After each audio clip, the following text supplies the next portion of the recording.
북한의 탄도미사일이 10km 상공에서 폭발했습니다.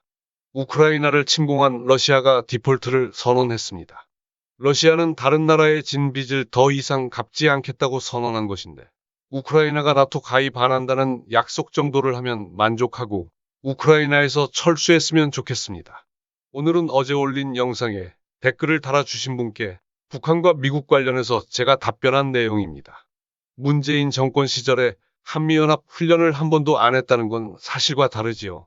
2018년 북미회담을 앞두고 트럼프가 제안해서 연합훈련이 축소되고 2020년부터 미국은 전자권 반환 검증 훈련조차 한국 방역 지침을 문제 삼아 훈련을 거부했습니다.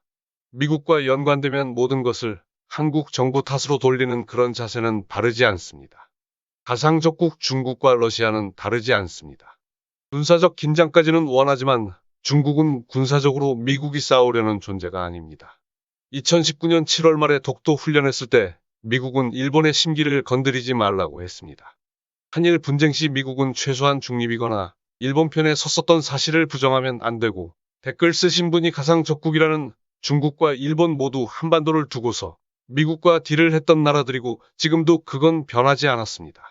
청일전쟁으로 맺어진 조약, 러일전쟁으로 맺어진 조약, 미일 외무장관이 비밀리에 맺은 미일협약이나 미일미략 2개월 뒤 맺어진 영일동맹, 태평양 전쟁 막바지에 소련과 영국과 중국을 설득하며 한반도를 분단시키려 했던 미영 소중의 포츠머스 회담, 얄타회담, 모스크바 삼상회담, 1951년 하반기부터 시작된 휴전회담까지 한반도에 사는 사람들의 나라와 권리를 두고 의논한 것이 아니라 어느 나라가 더 나눠 가질 것인가, 어떻게 더 지배할 수 있을 것인가를 논의한 자리입니다. 한미동맹이 불필요하다가 아니라 자신과 국민과 국군을 믿고 지나치게 의존하지 말자는 것입니다. 의존이 당연시되면 자주라는 당연한 것이 무시되고 천대받게 됩니다. 한미동맹에 의존하는 힘이 크면 클수록 한반도가 그들의 거래 대상이 될 가능성이 커진다는 걸 잊지 않았으면 좋겠습니다. 북한을 말할 때 북한의 남침으로 사상자를 많이 말합니다. 댓글을 다신 분도 그 부분을 지적하고 있었습니다. 그런데 말이죠.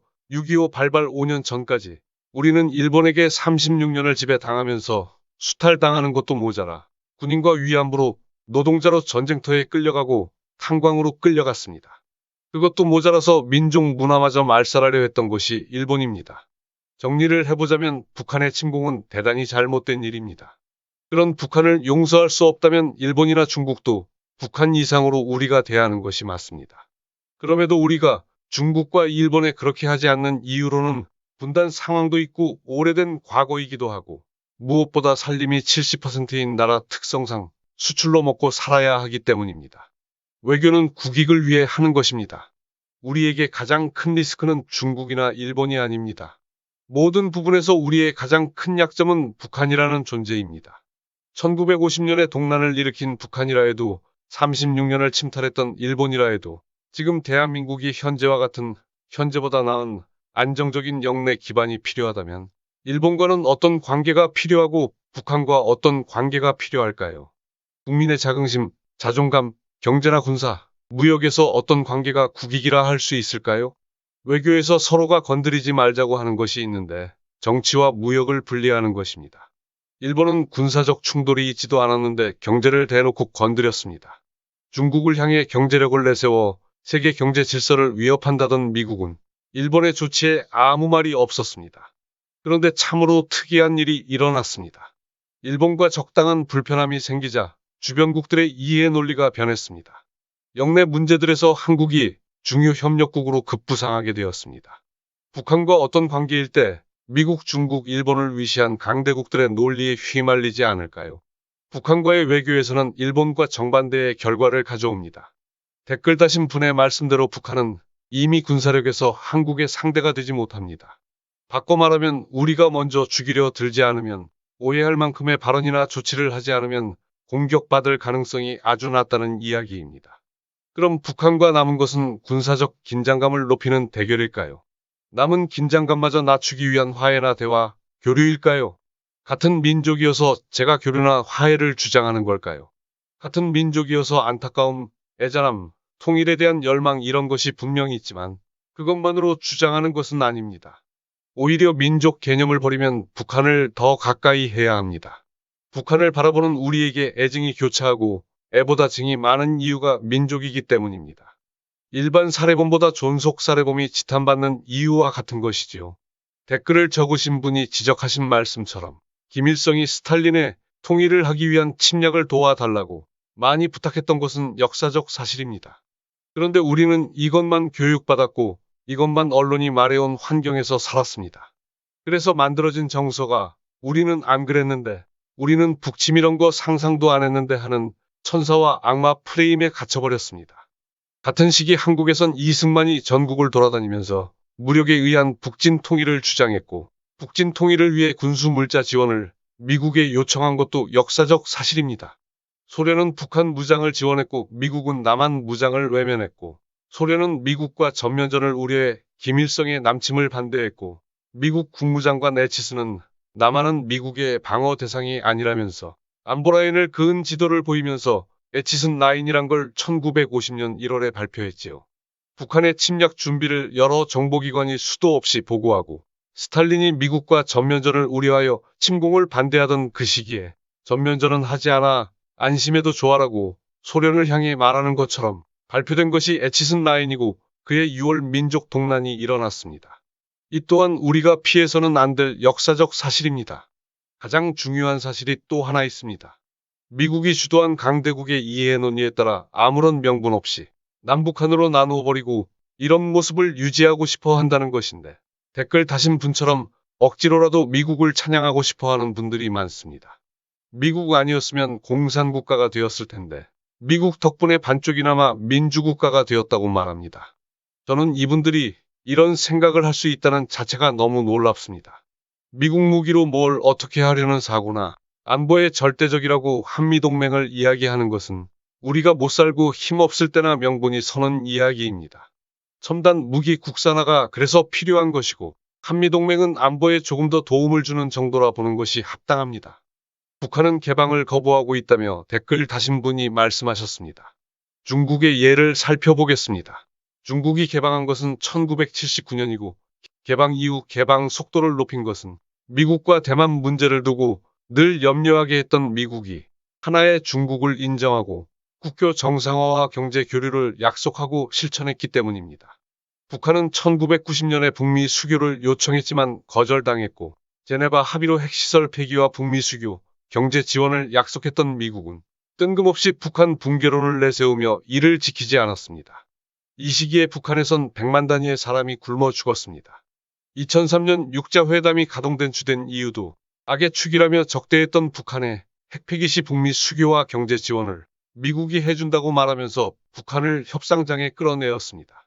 2008년 육자회담을 무산시킬 때 미국과 일본의 논리는 이랬습니다.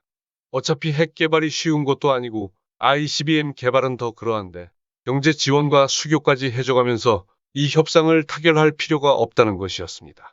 미국과 일본 처지에서는 평화나 통일, 북한 주민을 위해서 북한의 개방이 필요하고 한반도의 안정이 필요했던 것이 아니기 때문입니다. 지금도 미국과 일본이 보는 한반도 상황은 이전과 별반 다르지 않지요. 별반 다르지 않기에 한국의 역할이 그만큼 중요한 것입니다. 트럼프에게 김정은이 요구한 건 체제 보장을 미 의회가 해달라는 것과 정상적인 국교 정상화를 하자는 것이고, 그런 요구를 하는 하노이 회담에서의 장면을 영상으로 쉽게 찾아볼 수 있습니다. 그리고 댓글 쓰신 분께서 진보 정권이 북한과 잘 지내려 해봤지만 북한이 뭐가 바뀌었느냐고 말씀하시는데요.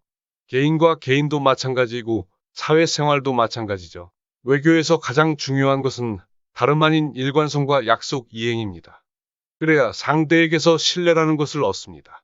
대한민국이 대북 정책에서 일관성이 있었고 약속을 지켰나요? 제가 보기에 북한을 대하듯 다른 나라에 비슷하게라도 했다면 아마 국교 단절하자고 통보가 왔을 것입니다. 정권이 바뀔 때마다 변하는 대북 정책을 댓글 다신 분이라면 믿을 수 있을까요? 더구나 북한의 주요 사안에 결정권도 없는 대한민국인데 말이죠. 그리고 그보다 중요한 건 미국이라는 나라 정책이 변할 때마다 남북 문제도 함께 요동치게 된다는 것이고, 우리 경제가 고스란히 그 리스크를 떠안아야 한다는 것입니다. 그런 이유로 우리는 한미 공조를 중시하되 미국 위주의 한미 공조를 강조하면 안 되는 것입니다. 북한 문제에서 미국 중심의 한미 공조가 효과적이고 바람직하다면 미국 의중에 동조했던 이명박 박근혜 시절 9년 동안을 생각해 보십시오. 댓글 쓰신 분 말씀대로라면 긍정적인 모습이 있었어야 합니다. 북한에서 긍정적인 모습이 있었나요? 남북 관계에서 있었나요? 한반도 분단으로 대치하고 있는 우리나라 문제는 생각처럼 단순하지 않습니다. 따라서 대한민국이 힘과 의견을 잃지 않는 외교가 중요하다 말씀드리는 것입니다. 우린 모든 것을 몸으로 때워야 하지만 그럼에도 결정권이 없는 당사자입니다. 말씀드렸다시피 이전 정권 9년의 결과가 미국으로 하여금 한국 정부의 동의 없이 북한을 선제 공격하는 작전을 세우게 했습니다. 이런 상황으로 내몰리는 것이 가장 우리에게 나쁜 것입니다. 트럼프가 방위비와 한미 FTA를 두고 강경할 때 한국 정부가 강하게 발언했나요? 문재인 정부는 외교적 마찰을 피하면서도 협상장에서 우리 의견을 관철시켰습니다. 그런데 트럼프는 문재인 대통령이 상대하기 어렵다고 말하면서 한편으로 신뢰하는 몇 안 되는 국가 정상이라 밝혔습니다. 한반도 상황을 바라볼 때 일본보다 한국 의견을 중시했던 최초의 미국 대통령이기도 했고 당사자로 한국을 인정한 대통령이었습니다. 댓글 쓰신 님이 생각하는 저 자세라는 것이 북한과 적대적인 관계를 원한 결과물이 아닌지 잘 생각해 보시길 바랍니다. 우리 헌법에서는 북한을 고유 영토로 지정하고 있습니다. 대한민국 영토라고 규정하면서 처분을 외세에 맡기는 어리석은 짓은 세계에서 조롱받는 그 짓을 우리가 하지 않아야 합니다. 댓글을 달아주신 모든 분께 감사드립니다. 시청해주신 여러분께 고마움을 전하면서 영상을 마칩니다.